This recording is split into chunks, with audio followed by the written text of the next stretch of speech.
Today we're going to look at painting the skin tone on this Wu Ming guy.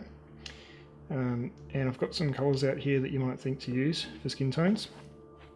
Got medium flesh, flat flesh, basic skin tone. Ivory is a good highlight colour, and white obviously is always good to highlight with.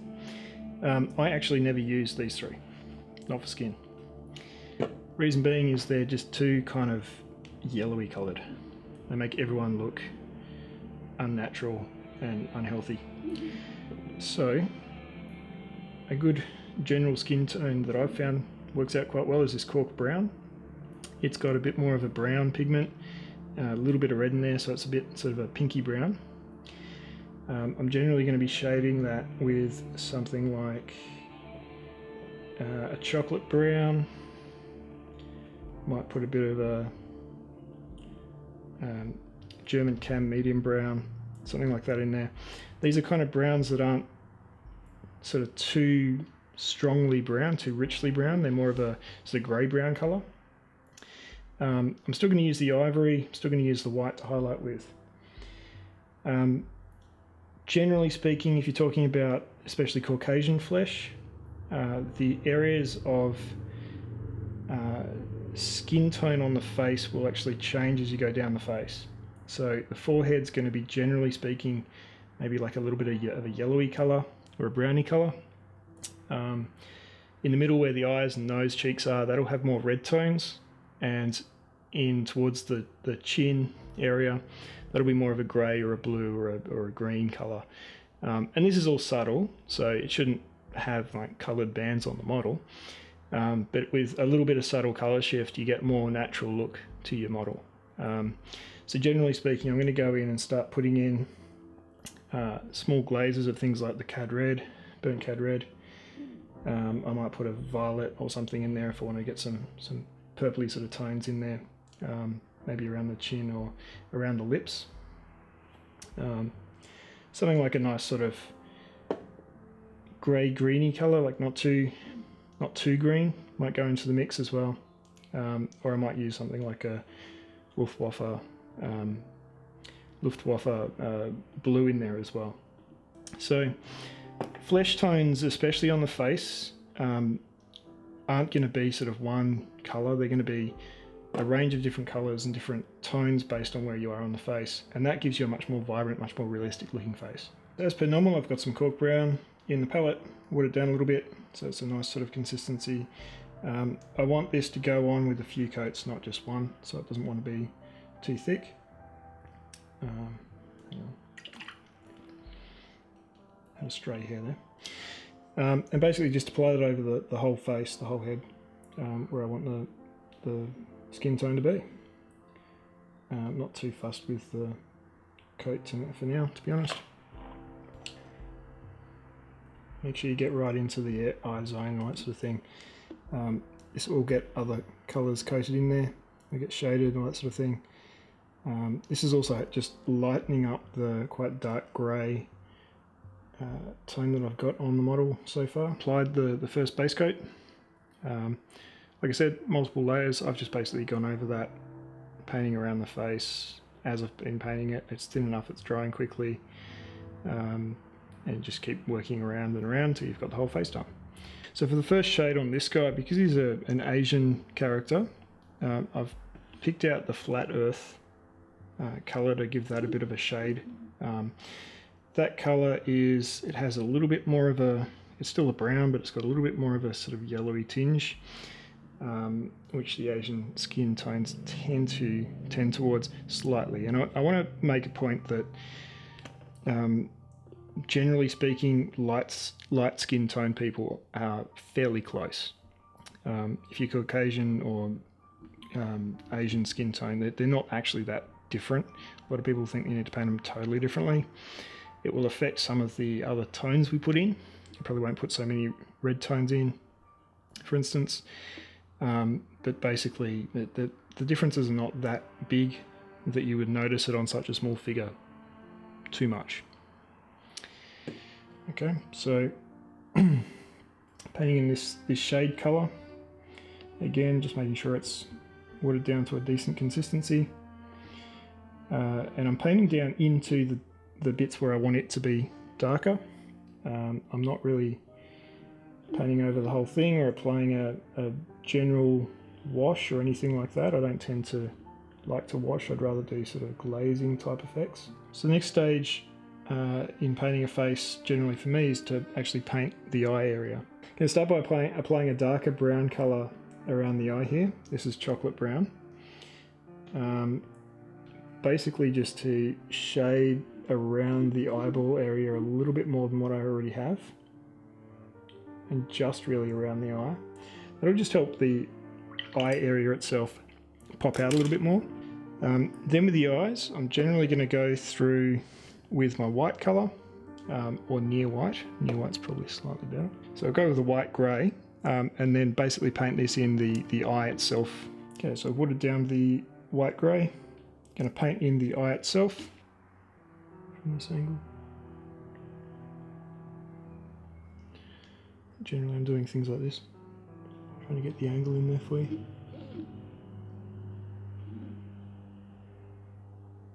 Okay, so I've painted the white area where I want my eye to be.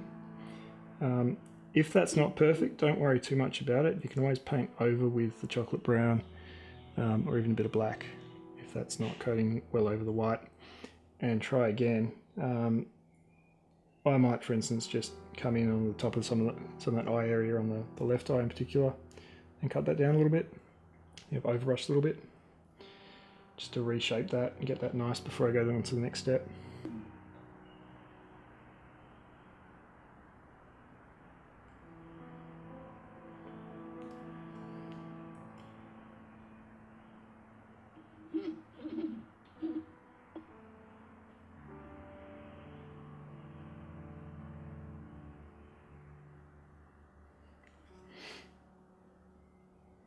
So I'm going to attempt to paint in an iris on this guy with a brown colour again. I've chosen chocolate brown, which is the colour I've chosen around the eye as well.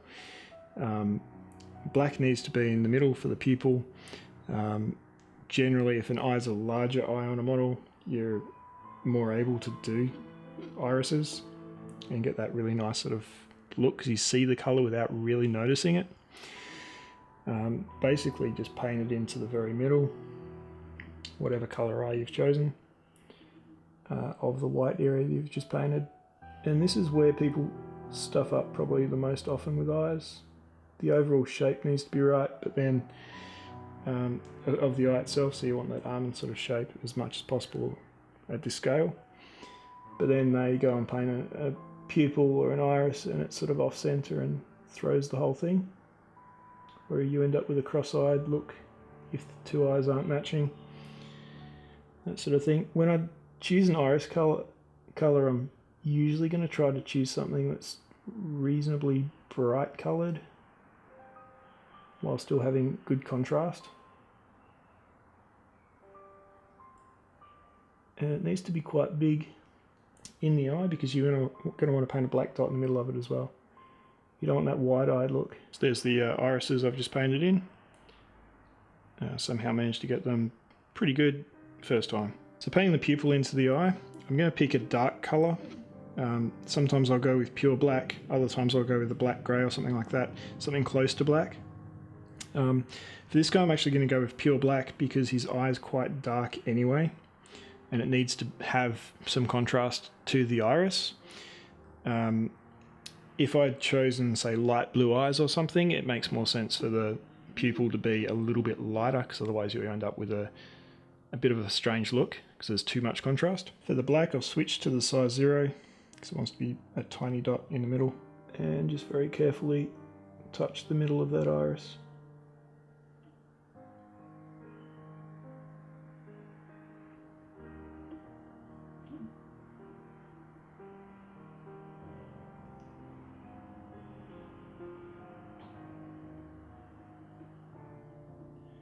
And there's the eyes.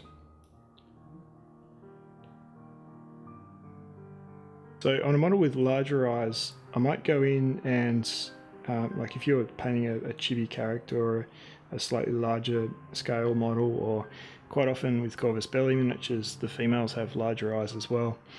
You can paint in little glints and things like that. On this guy, I don't know if I'd bother with it, just because it's quite a small area in there as it is. You can see just adding all those parts to the eye just make it look a little bit more realistic than if you just went with a white with a black dot in the middle, which can tend to give you a bit of a wide staring look rather than a more natural eye. I find the iris really helps with that as well. At this point I might go in with some darker colour again and just trying to outline the eye a little bit, so give it a bit of an underline, that sort of thing. You do need to be a little bit careful with that. You can make your character look like he's got eyeliner on. Okay, so with the cork brown reapplied, now I want to start adding my highlights in. You can see I've just made some of the shades a little bit more subtle on the model itself, and I've applied a bit of a highlight under the eye there to sort of bring out the dark area around the eyes a little bit more, make that area a little bit more contrasting and interesting. To highlight up, I'm going to be adding my ivory colour into the cork brown. So I've got some ivory out. I'm just going to add it directly to the cork brown I've already got there, and get a colour somewhere in the middle between the two. Don't want to highlight too fast, too soon. I do want to have it fairly thin, so you can see the consistency I've got there, so that I can apply this in sort of nice thin layers and just build it up rather than have it all kind of hit too fast. Especially with his bald head, that's going to cause some other sort of interesting things.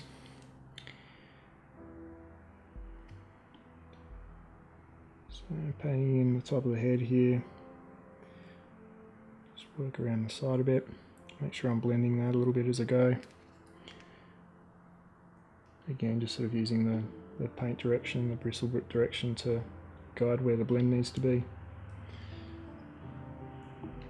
And the fact it's very thin means that it's not, even if I don't blend it too well, it's not going to be causing any issues for me really, once I build other layers on top. I'm going to go into the top of the brow here where he's got a bit of a fold. Make sure I'm grabbing that edge, just the top of where the eyebrows are going to go.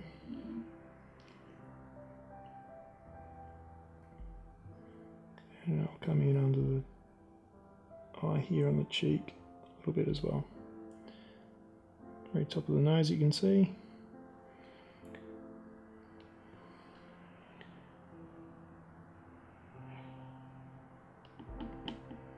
Just the fold of skin in between the two eyebrows there.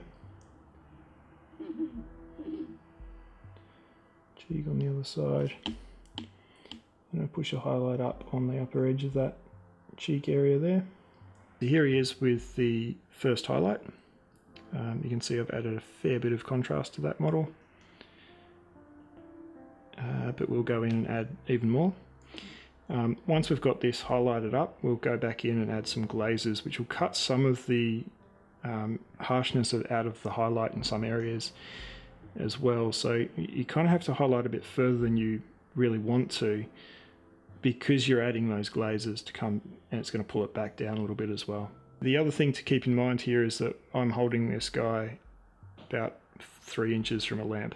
So in a less lit environment, those highlights are not going to be as noticeable. So you do have to kind of take things further than you might think you need to while you're under your painting lamp. And quite often with my highlights, I'll take them a step or two above what I think is done under the painting lamp, because that naturally will just make everything look brighter anyway, especially with these daylight lamps.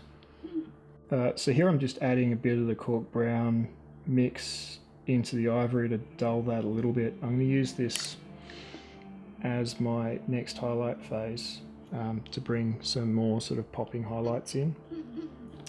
At this stage you can see it's quite a lot brighter still, and I'm basically just going to grab the top edges of things like this crease here. Maybe put a touch on the top of the nose there. Areas across the top of the brow could have a little bit more. And again, it's fairly thin, so you can sort of apply several thin coats. I might grab the outside of the cheek can see I've added the highlights, concentrating kind of on top of the front of the head here. I've added some kind of line details across the forehead where you get frown lines and that sort of thing. A bit of a highlight on top of the cheeks, that sort of thing. At this point I'm pretty much happy with the way the light's looking. And really what I want to do now is add in a bit more colour and give him a bit more life to the face using some glazes. So we'll come in over around the cheek area, over the nose and everything with a bit of red. Not too much because he's an Asian gentleman. They don't tend to have as bright a red colour coloration across their skin there. They might add a bit of a sort of bluey grey colour maybe across the head to simulate the hair follicles. Usually we might do that across the jawline as well. If you've got a character with lips on there, you might add a bit of maybe even a green tint around the mouth before you add the red of the lips themselves. That'll help sort of bring the lips out a little bit without actually adding like a really bright red lip that looks like lipstick. And yeah, basically even on female characters, you can have that sort of grey blue possibly look to the jawline because everyone's got a bit of fine hair there, and that's basically what that simulates. If you want to learn more about colouring people's faces, there's loads of information on painting portraits and things like that you can get. That's how I learned. Okay, so I brought out a bit of whole red here. It's quite a brown red, it's not super bright or anything. And we don't really want super bright red in there. We're just trying to give it a little bit of a tint. You can see it's very thin. It's not going to really sort of apply as a paint so much as just a general sort of slight coloration. And I'm basically just going to concentrate on that middle section of the face where you tend to have that slightly red tone coming through because you've got those capillaries all a little bit closer to the surface. And basically just apply it around the cheek area, down the nose, in where this rebreather is attaching.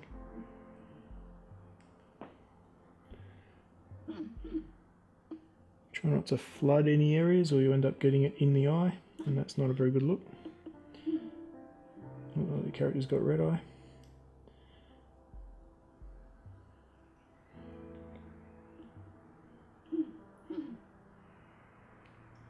This can also be used to just kind of emphasize some of those shades that you want, where you might have overbrushed a bit of highlight or anything like that as well. I think this is the first time I've used the Luftwaffe uniform. It's a bit of a bluey grey colour, and I'm going to use this one in this case to kind of just apply a little bit around the top of the head here. Again, just as a kind of glaze. Very subtle. Try not to let it pull anywhere. And that'll kind of help simulate a little bit of hair follicle stuff going on there. Don't want to highlight over the or cover the top of your highlight too much with this. It really wants to be subtle.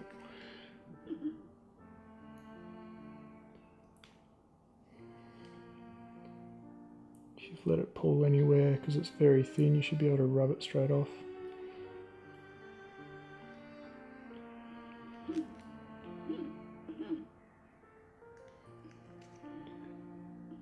You can see the little bit of a red tinge on the cheeks, across the nose, that sort of area. Quite subtle, it doesn't want to be jumping out, as I said. And again, around the head, there's a really subtle kind of bluey tinge now. And you know, if you want to give a look like the guy shaves his head but hasn't for the last few days, you can apply that much thicker if you want to as well. I just want to give a bit of a tonal shift, so that in this case it's going from sort of pinky red colours up through some sort of yellowy or browny colours, and then into a bit more of a even blue look. Basically the idea is you've got lots of capillaries around the cheeks, across the nose, under the eyes, all that sort of thing, where blood is being carried very close to the surface of the skin. As you get up to the forehead, you've got thin skin stretched tightly over a scalp, without much in the way of muscle and things like that. Above sort of the brow line, you don't have too much muscle up there. So the colour of someone's face shifts as you go from the top to the bottom. Again, down the bottom you've got usually more hair growth and things like the top of the head, so you can get the same sort of coloration difference there. And if you, like I said, if you study that in portraiture books or anything like that, plenty of online articles and content to read as well, that'll give you a bit of an idea around that beyond this video. But there you have it.